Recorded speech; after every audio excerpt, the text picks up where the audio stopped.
7 दिन बाद। लगता है उस साधु का श्राप मुझे लग गया है। आज 7वां दिन है और ये देखो मेरे पेट में अत्यधिक पीड़ा हो रही है। जाओ, आज से ठीक 1 सप्ताह के पश्चात तुम्हारे पेट से मूसल ही उत्पन्न होगा, जो तुम्हारे वंश के विनाश का कारण बनेगा। इस पीड़ा से मुझे मुक्त करो मित्र, मुक्त करो।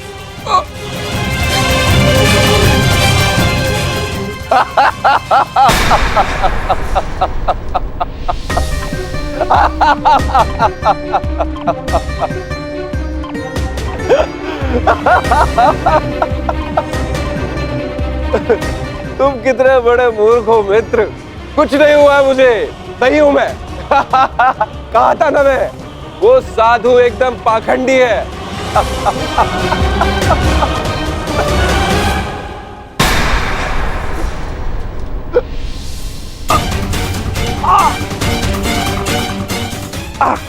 हम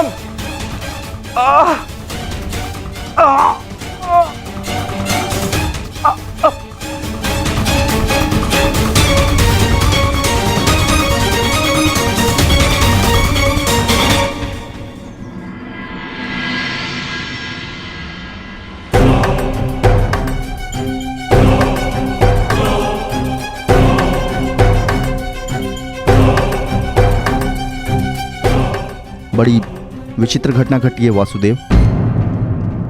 कुमार साम के शल्य चिकित्सा के पश्चात उनके पेट से ये मूसल निकला है।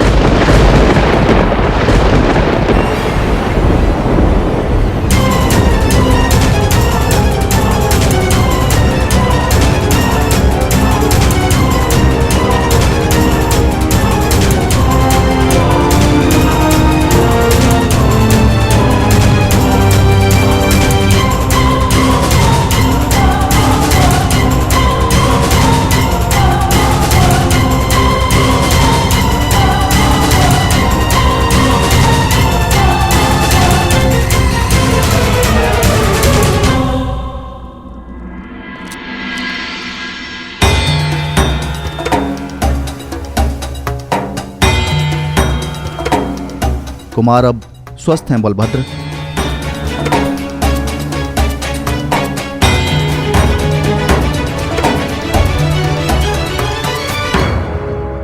देख लिया, ये उस श्राप का नहीं, ये तुम्हारे अहंकार और तुम्हारे मदिरापान का फल है। ये श्राप तो केवल एक निमित्ता है। तुम्हारे कर्मों के कारण यदुवंश का नाश जन्म ले चुका है। यदि मदिरा के मद में तुमने एक महात्मा का अपमान ना किया होता तो आज तुम्हारी यह दशा ना होती।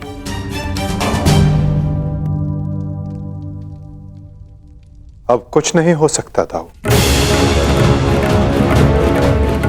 मनुष्य को अपने कर्मों का फल मिलता ही है, परंतु एक के कर्मों का फल पूरा वंश भुगते, ये नीति नहीं है। यदि अनाज के पौधों के बीज में घुन लग जाए तो वो सारी फसल नष्ट कर देते हैं दाऊ। नहीं कान्हा, मैं सांप की मूर्खता का फल समस्त द्वारका को नहीं भुगतने दूंगा।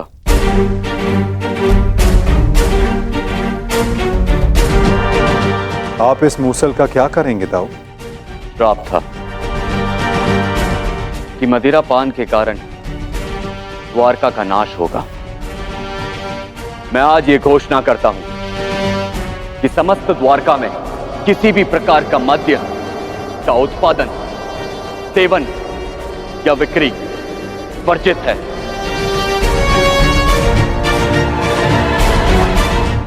और रही बात इस मूसल की, तो इसका उपाय है मेरे पास।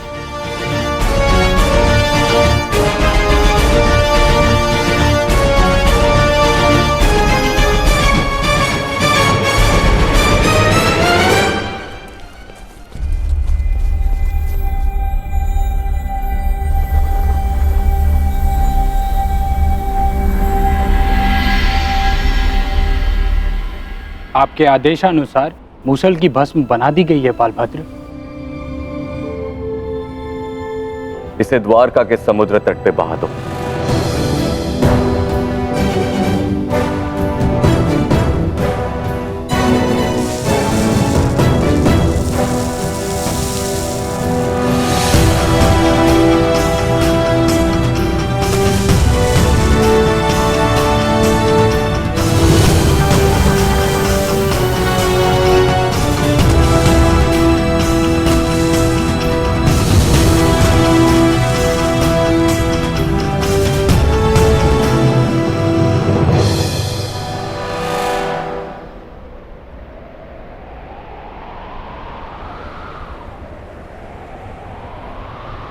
दाऊ, हमारे कर्म ही हमारी नियति निर्धारित करते हैं। केवल साम के कर्म ही नहीं, कुछ श्राप हैं। मैं तुम्हें श्राप देती हूँ कि जिस प्रकार तुमने मेरे कुल का अंत किया है, उसी प्रकार तुम्हारे कुल का अंत भी होगा। और कुछ पाप भी जो द्वारिका की नियति बनाएंगे। चक्रवात से घर के धराशायी होने का भय हमेशा रहता है कृष्णा। इसका अर्थ ये नहीं कि मनुष्य अपने घर की नींव सुदृढ़ ना करे।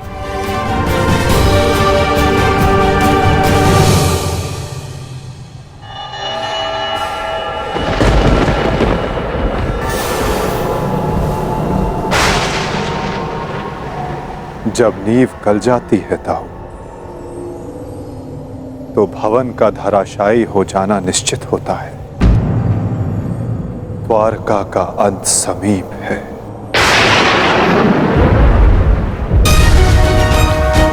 नहीं कान्हा, मेरे रहते हुए ऐसा नहीं होगा।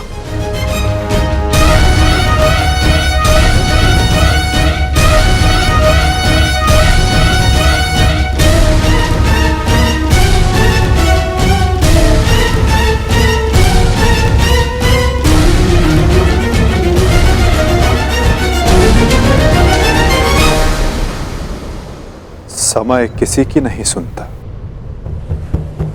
और ना ही श्राप आपकी सुनेगा दाऊ। यदा यदा नियति ने जो चुना है हमारे लिए, हमें वो भुगतना ही होगा।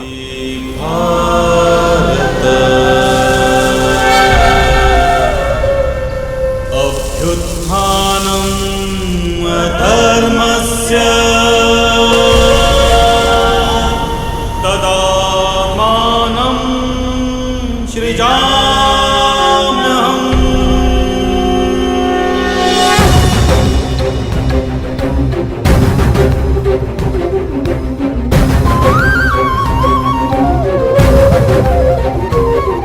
हर एक सरकंडे में एक आहुति छिपी है दाऊ। किसी की मृत्यु तो किसी की मुक्ति।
मेरा स्वप्न है कि हस्तिनापुर में एक गुरुकुल हो, जहां पर बालकों की भांति बालिकाएं भी युद्ध शिक्षा में पारंगत हों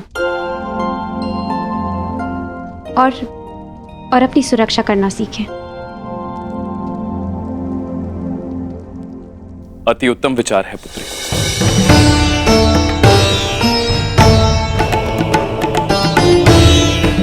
प्रणिपात, प्रणिपात, प्रणिपात।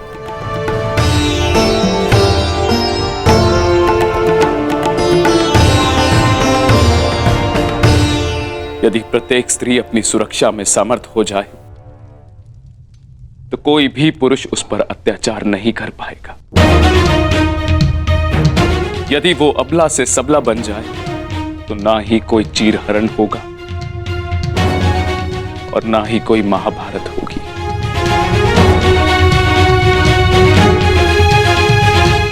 ज्येष्ठ पिताश्री, आपने स्मरण किया? हाँ पुत्र, एक महत्वपूर्ण निर्णय लिया है जो मैं तुम्हें बताना चाहता था।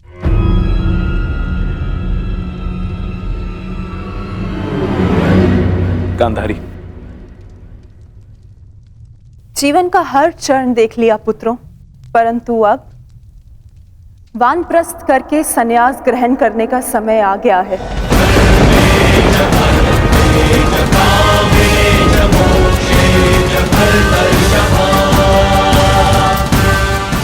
हाँ पुत्र, युधिष्ठिर जीजी और मुझे विदा लेने की आज्ञा दे।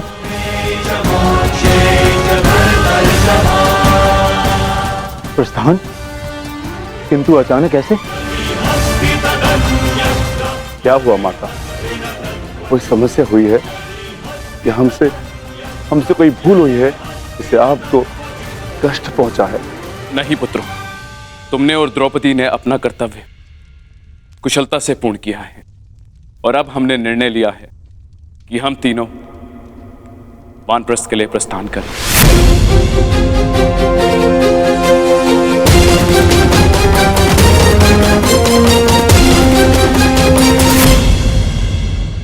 कि हम तीनों वानप्रस्थ के लिए प्रस्थान करें।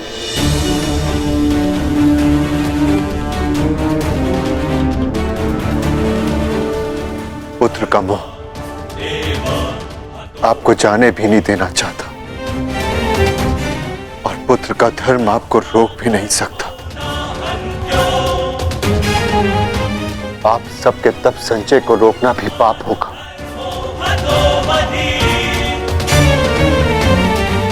आदेश दीजिए ज्येष्ठ पिताश्री, व्यवस्था हो जाएगी। पुत्र, मुझे तुम पर गर्व है।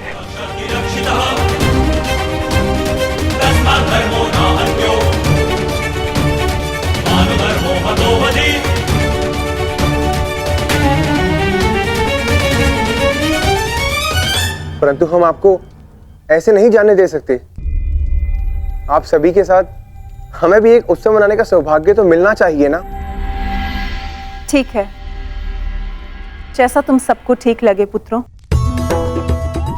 तो ठीक है, तो मैं इस उत्सव की तैयारियां प्रारंभ करती हूँ और सभी परिजनों को निमंत्रण भिजवाती हूँ। सर्वप्रथम माधव को।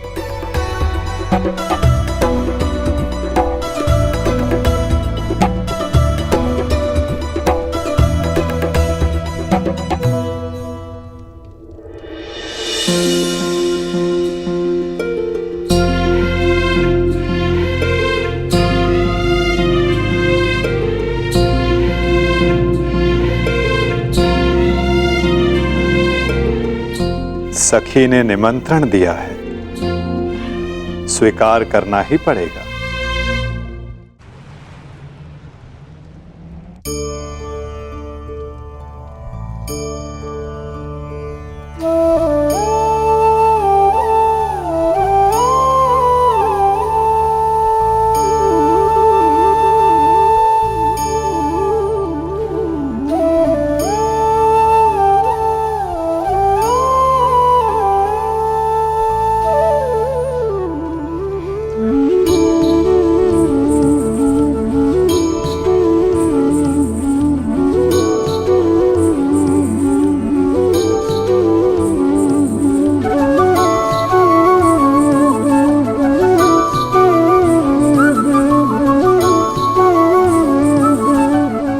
माधव, आप सदैव हम सबके साथ हमारे दुख में उपस्थित रहे, परंतु आज सुख के समय पर आपके आगमन ने हम सबके आनंद को दुगना कर दिया।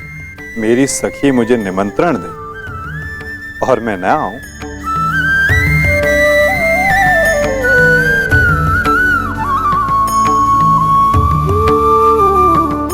तुम सबका परिश्रम स्पष्ट दिखाई दे रहा है।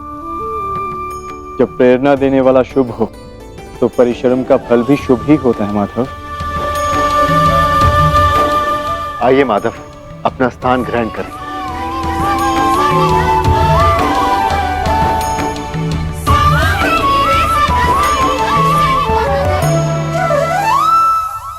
सांब के साथ जो हुआ, हमें उसका समाचार मिला माधव। हमें उसका खेद है।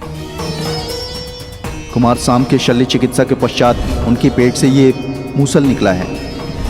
समय का चक्र और नियति को कोई नहीं रोक सकता धर्मराज।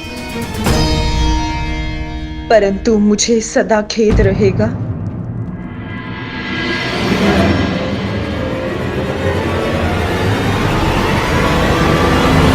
ये नियति मेरे ही श्राप के कारण आई है वासुदेव।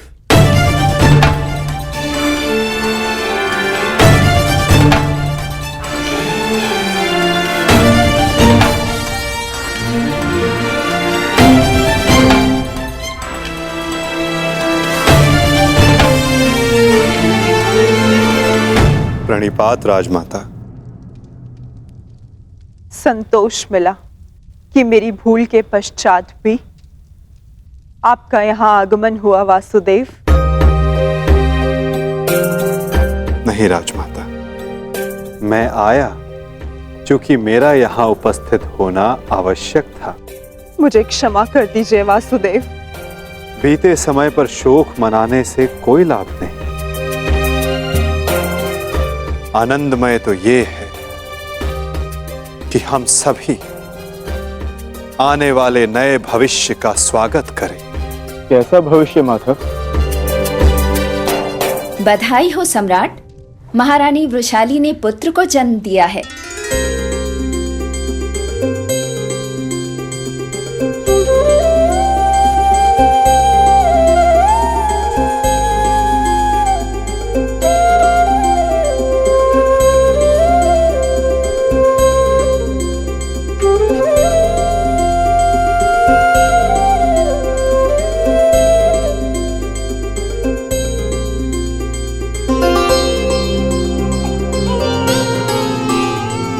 इसकी आंखों में इसके पिता की भांति तेज कल्याण हो। बुआ श्री, इस बालक का नामकरण कीजिए।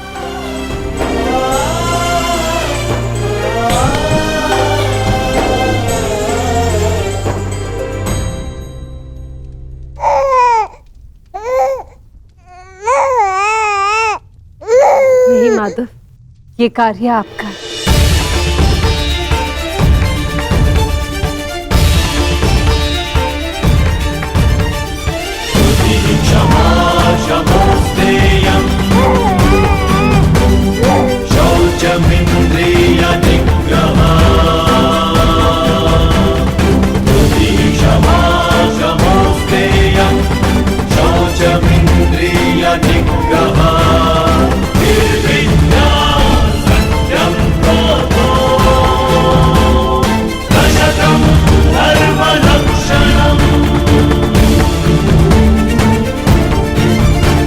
मित्रकर्ण के एक वीर पुत्र का नाम वृषसेन था और इस वीर बालक का नाम है राधे कर्ण पुत्र वृषकेतु। वृषकेतु, वृषकेतु, वृषकेतु।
18 वर्ष पश्चात।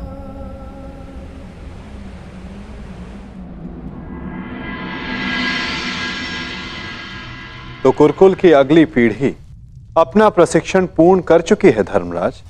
जी माधव, परीक्षित और वृषकेतु दोनों ने दीक्षा प्राप्त कर ली। अब सत्ता को अगली पीढ़ी में हस्तांतरित करने का समय आ गया। परंतु माधव महाराज,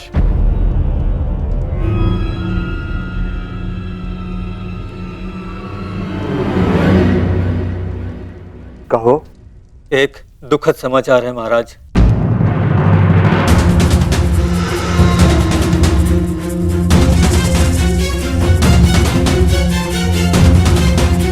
अभयदान दिया, बोलो क्या समाचार है? राजमाता कुंती। क्या हुआ है माता कुंती को?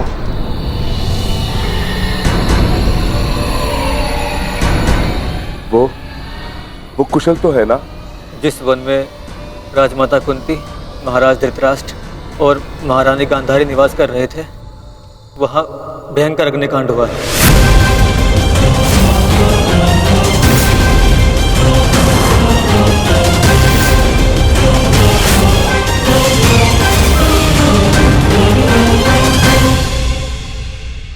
और वो तीनों जलकर भस्म।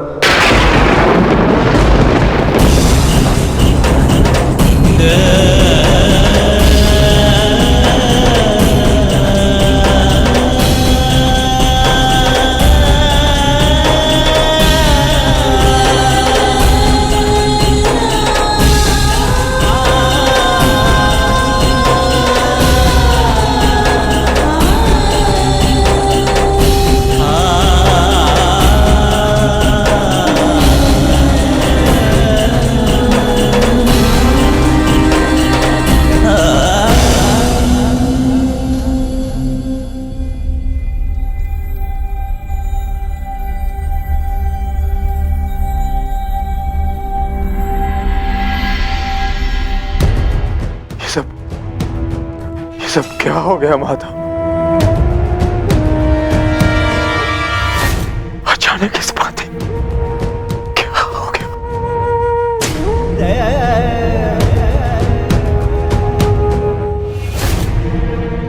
जो संसार में आया है उसे जाना ही है। महत्वपूर्ण ये है कि वो अपने जीवन से क्या लेकर गए और इस संसार को क्या देकर गए।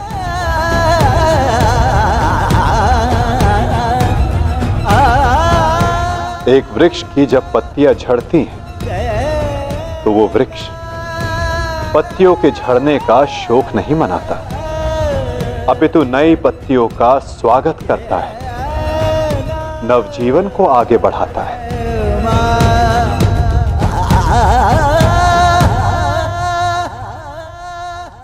आप सब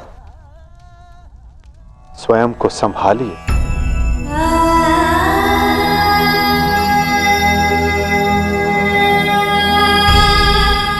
और स्वयं को संभालो।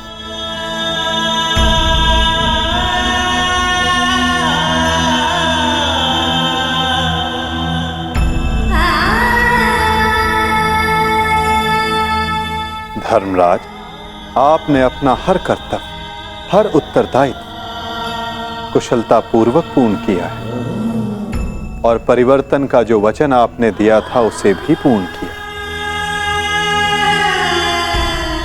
और अब ये समय दुख मनाने का नहीं, अपितु अपना उत्तरदायित्व पूर्ण करने का है धर्मराज।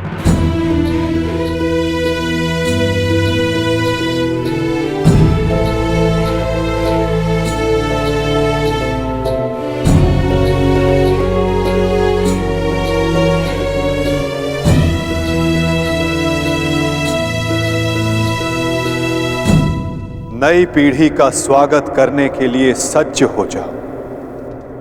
समय आ गया है कि हस्तिनापुर के नए युवराज को प्रजा के समक्ष प्रस्तुत किया जाए।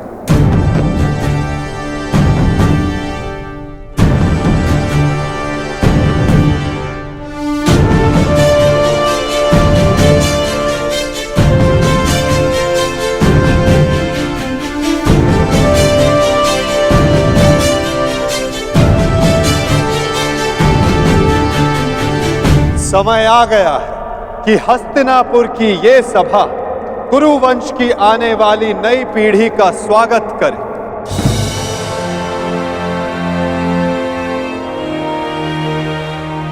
हस्तिनापुर के 2 महारथी, 2 युवराज।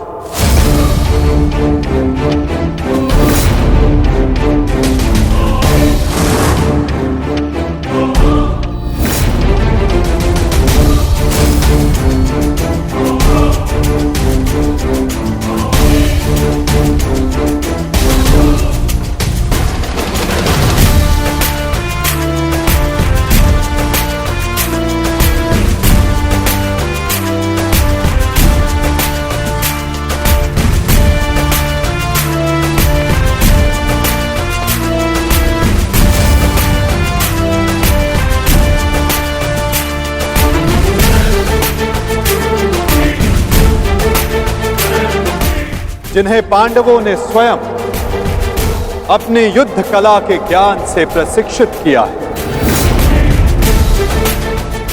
जिन्हें महाधनुधर अर्जुन ने धनुर्विद्या सिखाई,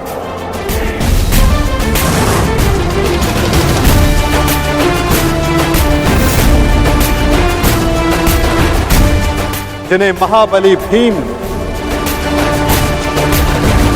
शक्ति और गदा युद्ध में पारंगत किया, जिन्हें नकुल सहदेव ने खड़क युद्ध में प्रशिक्षित किया है, जिन भावी सम्राटों को धर्मराज युधिष्ठिर भाले के प्रहार के साथ साथ धर्म के ज्ञान का आधार भी दिया है।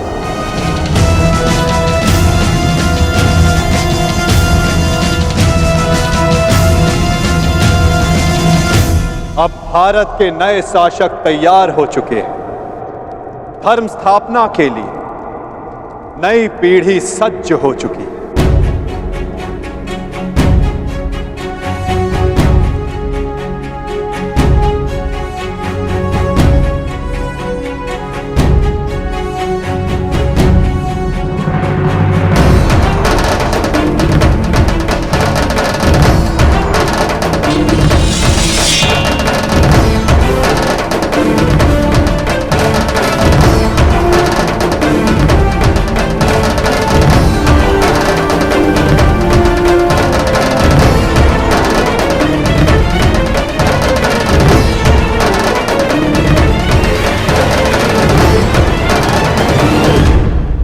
तो स्वागत कीजिए अभिमन्यु पुत्र अर्जुन पौत्र युवराज परीक्षित का।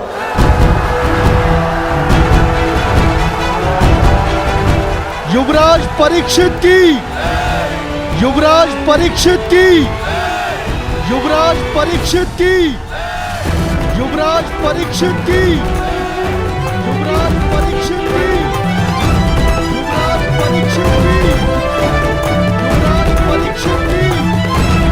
युवराज परीक्षित की।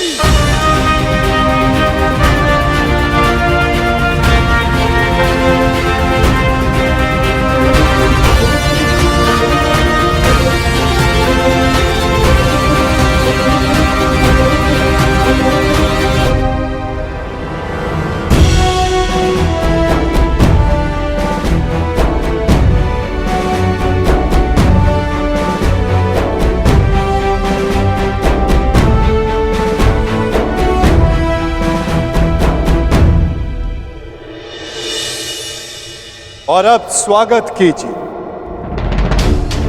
राधे कर्ण पुत्र युवराज वृषकेतु का। युवराज वृषकेतु की, युवराज वृषकेतु की, युवराज वृषकेतु की, युवराज वृषकेतु की, युवराज वृषकेतु की, युवराज वृषकेतु की, युवराज वृषकेतु की।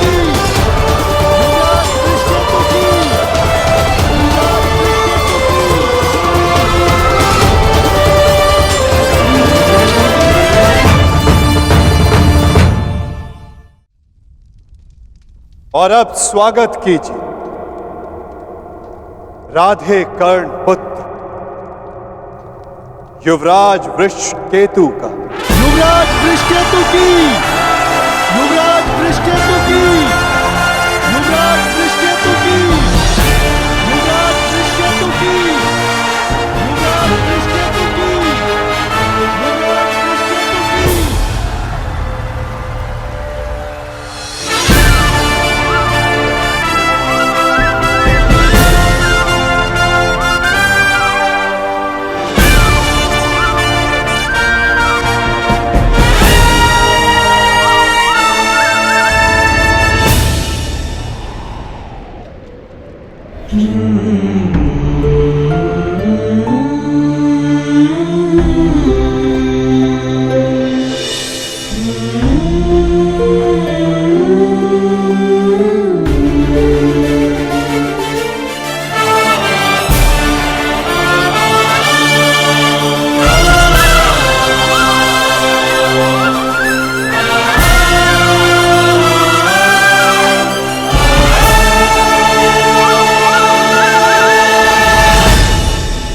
इन्होंने अपना कर्तव्य पूर्ण किया धर्मराज, अब आप अपना कर्तव्य पूर्ण करें।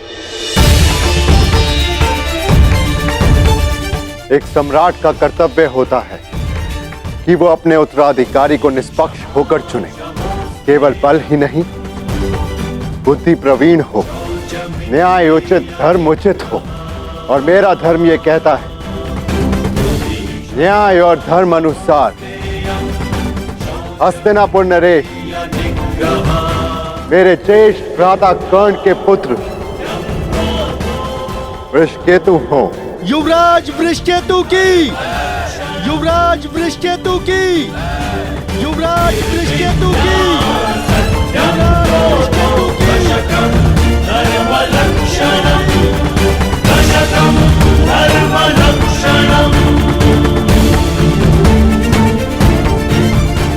काका श्री,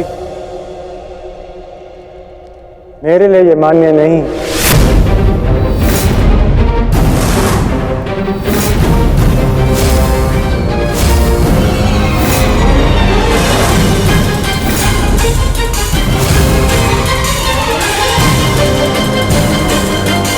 पुत्र, सम्राट आपका न्याय उचित है, परंतु परीक्षित मुझसे ज्येष्ठ हैं, इसलिए न्याय अनुसार और धर्म अनुसार हस्तिनापुर के सम्राट केवल और केवल परीक्षित ही होने चाहिए।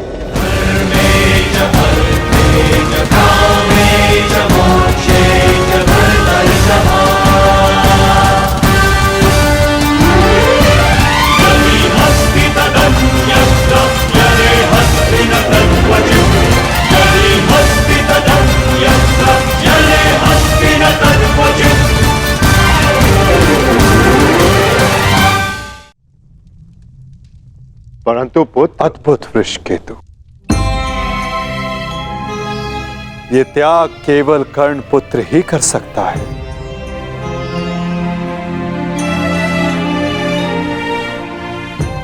इस सभा ने छल देखा, बल देखा, नारी का दंभ भी देखा, और आज बंधु प्रेम और त्याग देख रहा है।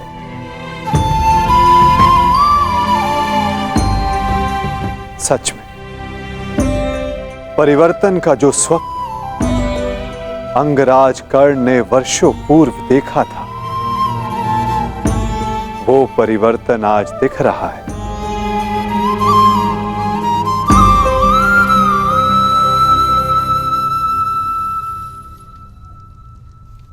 धर्मराज युधिष्ठिर को न्याय उचित घोषणा ही करनी चाहिए।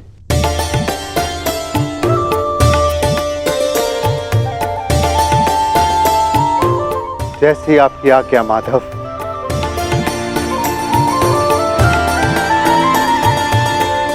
युवराज परीक्षित को हस्तिनापुर का सम्राट घोषित किया जाता है।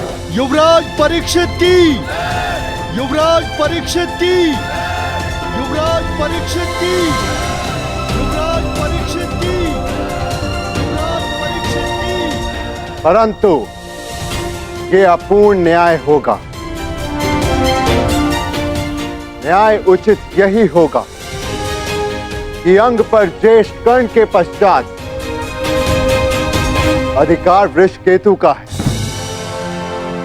और मैं वृषकेतु को अंग का नया राजा घोषित करता हूं।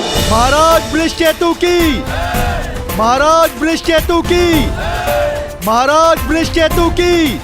और अंग के साथ साथ इंद्रप्रस्थ भी वृषकेतु के नियंत्रण में होगा। अंगराज वृषकेतु की, अंगराज वृषकेतु की, अंगराज वृषकेतु की।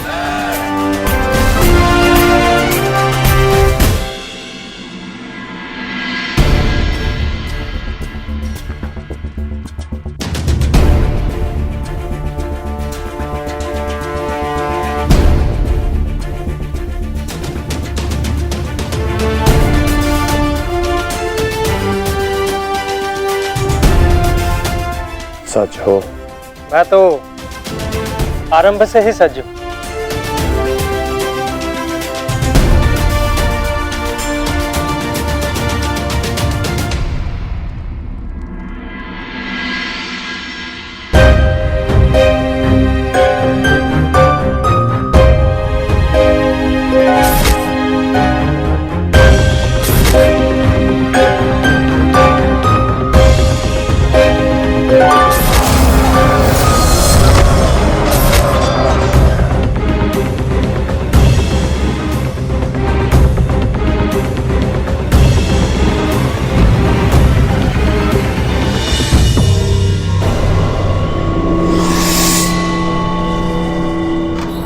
माधव, मुझे जाना होगा पार्थ।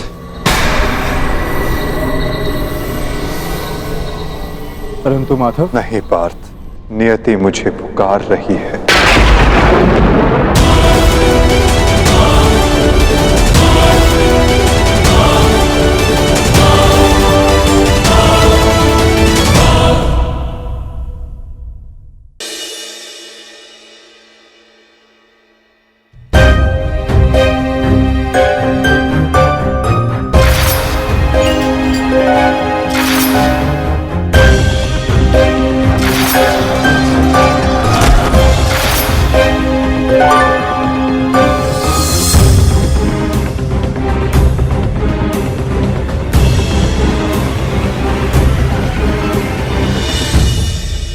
माधव, मुझे जाना होगा पार्थ।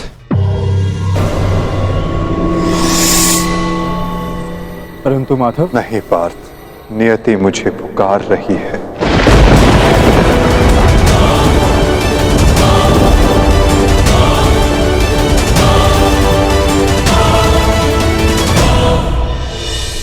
माधव,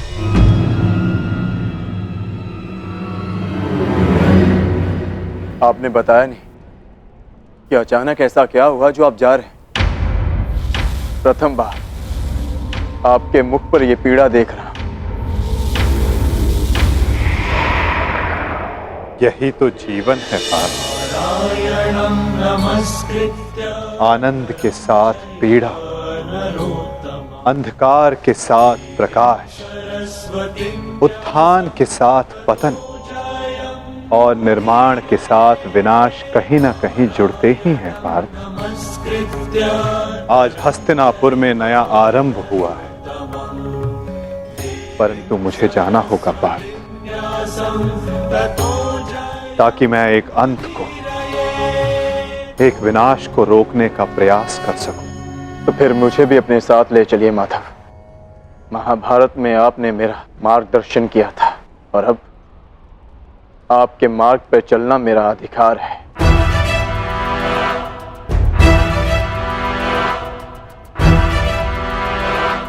अवश्य पार्थ, ये तुम्हारा अधिकार है,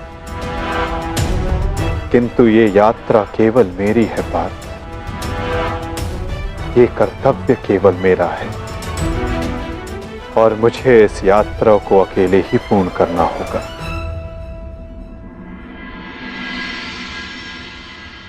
अब मुझे जाना होगा पार्थ। स्वास्थ्य।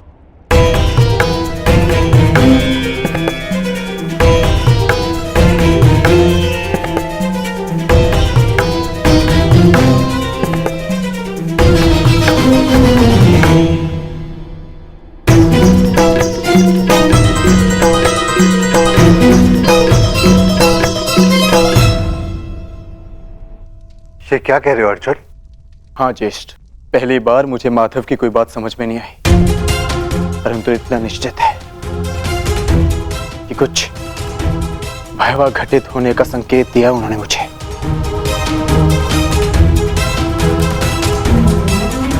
मैं आपकी आज्ञा लेने आया हूं ज्येष्ठ। मुझे द्वारका जाना होगा।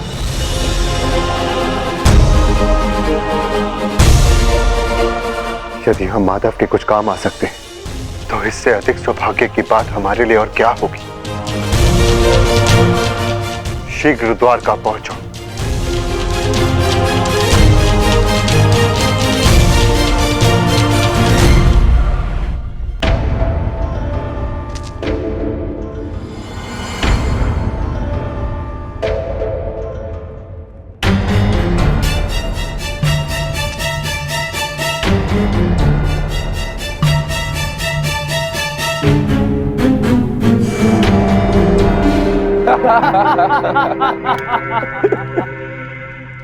जन्मदिन की बधाई हो मित्र। कृतवर्मा, स्वागत है तुम्हारा। तुम्हारी ही प्रतीक्षा हो रही थी। वाह, क्या अद्भुत प्रबंध है। इतना सुंदर भोज मैंने कभी नहीं देखा। वाह। काहे का भोज मित्र? ऐसा प्रतीत होता है अद्भुत भोज किए हुए जैसे एक युग बीत चुका है। ताऊ श्री ने संपूर्ण द्वारिका में मदिरा पान और उसके विक्रय पर प्रतिबंध लगा रखा है। अगर मदिरा मिल जाती तो आनंद आ जाता। परंतु मित्र, उसके पीछे बलभद्र का कारण उचित था। ऋषि के श्राप का प्रभाव तो तुम देख ही चुके हो। उसने जो कहा वैसा ही हुआ। तुम्हारे गर्भ से मूसल का जन्म हुआ और श्राप था कि उस मूसल से यादवों का अंत होगा। और आज उस श्राप का प्रभाव उस मदिरा पर लगी रोक ने ही रोक रखा है मित्र। कृतवर्मा, प्रतीत होता है कि तुम मेरे पूजनीय पिताश्री के साथ रह रहकर प्रवचन देना सीख गए। वो मूसल नष्ट हो चुका है। ताऊ श्री ने स्वयं उसका चूर्ण बनवाकर सागर में बहा दिया। यदि आज मदिरा मिल जाती तो आनंद ही आ जाता। यदि कुमार आदेश दे तो जन्मदिन की भेंट प्रस्तुत करूं। बलभद्र से छिपाकर काशी से मदिरा मंगाई है।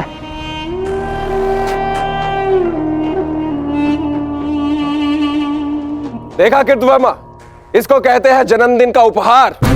ये है मेरा सच्चा मित्र। आज मनेगा आनंद उत्सव।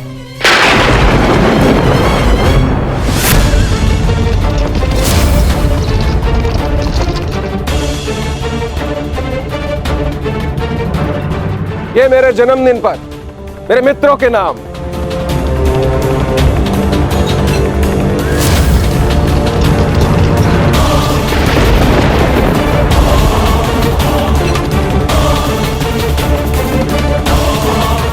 रुक जा यार।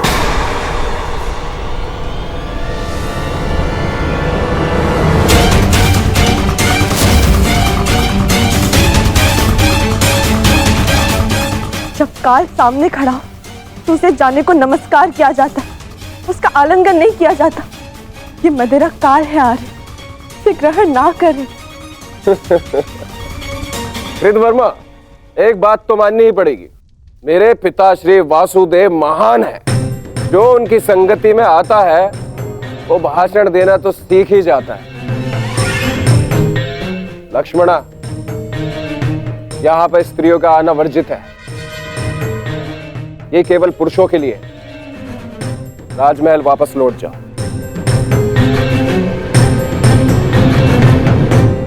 इन पुरुषों में मेरे अर्धांग भी है आर्य, जो स्वयं ही काल के गाल में जाने के लिए प्रस्तुत हो रहे, परंतु मैं ऐसा नहीं होने दे सकती।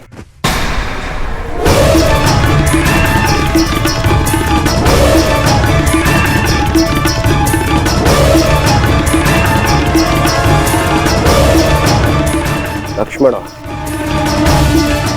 तुम हस्तिनापुर से हो और इस बात की साक्षी हो कि जब स्त्री पुरुष के मत के सामने क्रोध बनकर खड़ी हो जाती है तो उसके परिणाम अच्छे नहीं होते। जाओ यहां से। राजमहल वापस लौट जाओ।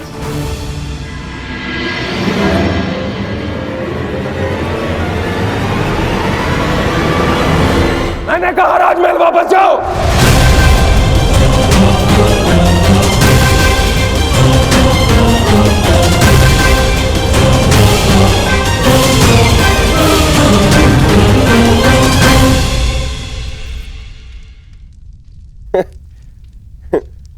शुभ कार्य में विघ्न आते ही है मित्रों।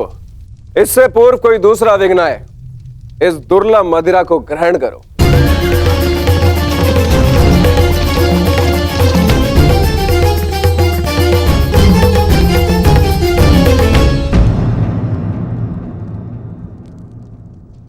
लक्ष्मणा, तुम अपने अश्रु मुझसे नहीं छुपा सकती हो।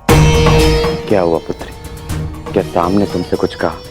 यदि वो कुछ कह देती तो मैं सह लेती ज्येष्ठ पिताश्री। तो वो जो करने जा रहे, वर्षों पूर्व साधु ने जो श्राप दिया था पूर्ण होने जा रहा है पिताश्री। यादवों का विनाश रोकिए।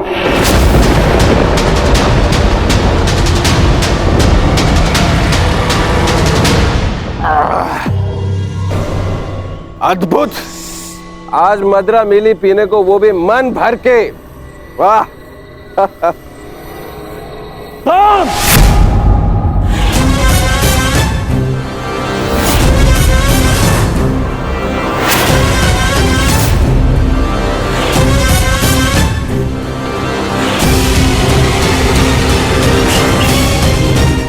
मैंने मद्यपान निषेध किया था।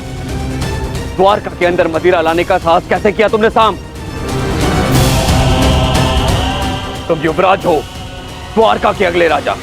तुम्हें ये सब शोभा नहीं देता है।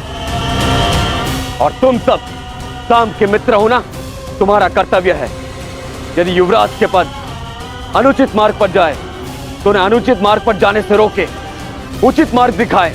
और तुम लोग स्वयं उसे अनुचित मार्ग पर जाने दे रहे हो। कैसे? ताऊश्री, जो कहना है मुझसे कहिए। इनसे क्या बात कर रहे हैं जो आपकी आंखों में आंखें नहीं मिला सकते? इनसे प्रश्न करके क्या लाभ? लज्जा नहीं आती तुम्हें साम? बड़ों की आज्ञा तुमने सदा ही टाली है, अब राज आज्ञा का भी उल्लंघन करने लगे। क्या ताऊश्री, हर बात पे रोक टोक। क्या किया आपने अपने समस्त जीवन में? हाँ? दूध पिया और माखन खाया। ताऊश्री, अरे ताऊश्री, मदिरा तो चक्कर देखिए। जीवन का वास्तविक आनंद तो इसमें है। आप मदिरा पिएंगे तो आपको भान हो जाएगा कि अपने अनुज के दाव बनने के अतिरिक्त भी इस जीवन में और बहुत कुछ है। बड़े होकर जन्म लिया आपने, मदिरा पीजिए। अपने बड़े होने के पद का और उसकी शक्ति का भी भान हो जाएगा आपको। लीजिए। राम!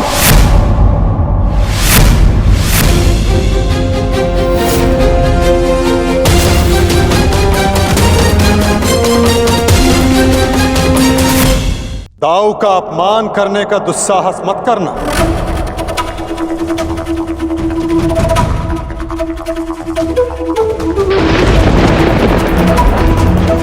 परिहास और उपहास में अंतर होता है साम। परिहास संग में उपस्थित सबको आनंद देता है और उपहास किसी एक को पीड़ा देता है। और तुम्हारा उपहास इस समय जिनको पीड़ा दे रहा है वो मेरे ज्येष्ठ भ्राता हैं, मेरे दाऊ हैं साम।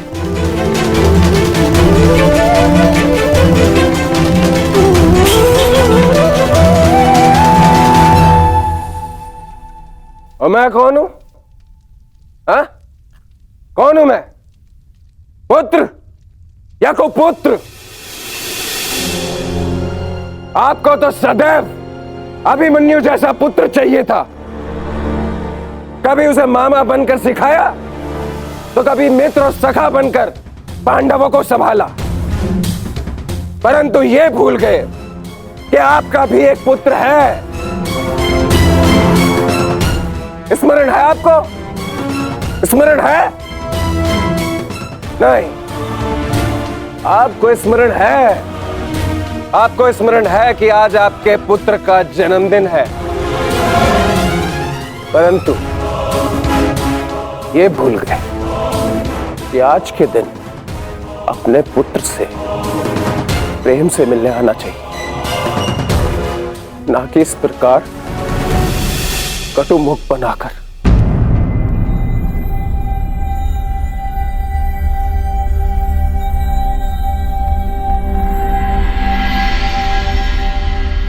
ये उत्सव संपन्न हुआ। आप सब जाओ यहां से। कोई नहीं जाएगा। ये उत्सव मैंने रखा है, और ये कब संपन्न होगा इसे मैं निर्धारित करूंगा।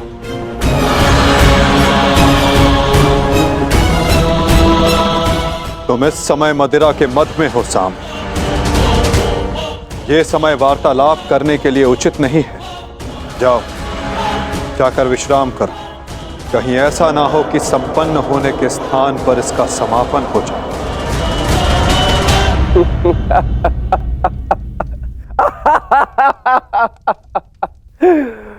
मद में तो अंधे आप भी है वासुदेव।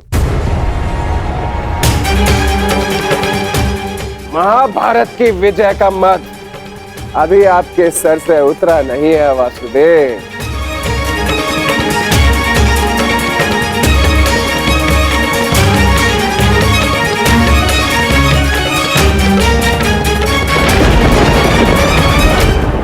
उचित कहा सामने वासुदेव।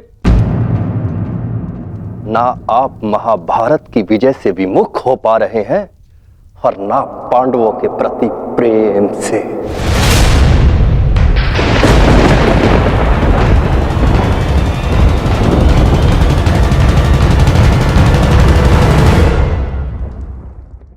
पांडवों से इतना प्रेम था आपको कि अपने ही यादव कुल का ध्वंस कर बैठे।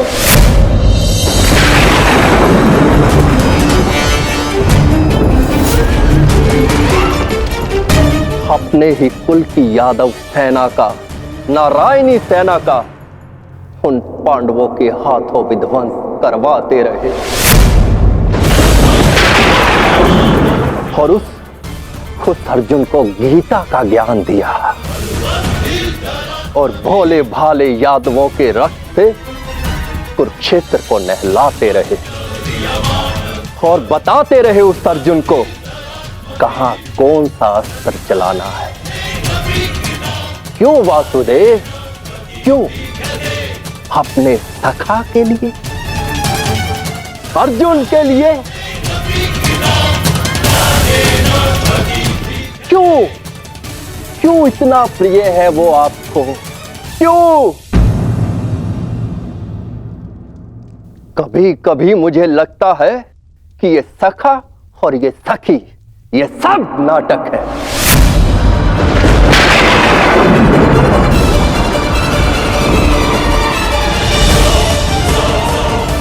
प्रतीत होता है जैसे पंचाली के छठे पति आप स्वयं हैं।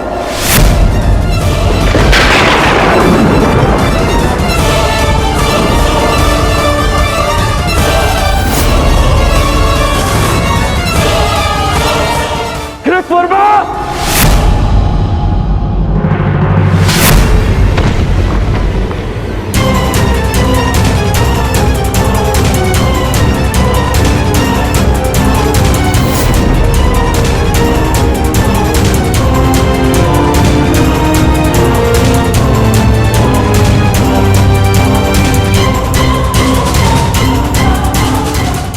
ध्यान रहे, महाभारत इसलिए हुई थी कि एक निर्दोष स्त्री पर लांछन लगाया गया था। यदि कान्हा के चरित्र के विषय में किसी ने भी अपशब्द कहा, तो इसी क्षण और एक महाभारत का आह्वान कर बैठूंगा मैं।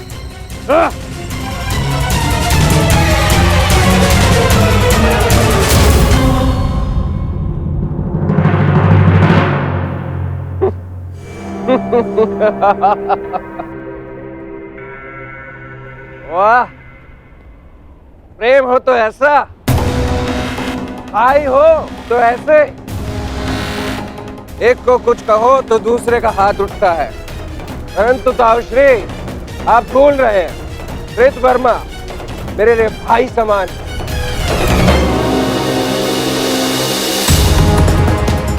एक तो आप मेरे जन्मदिन पर बिना आमंत्रण के यहां पहुंचे, और दूसरा मेरे मित्र पर आपने हाथ उठाया।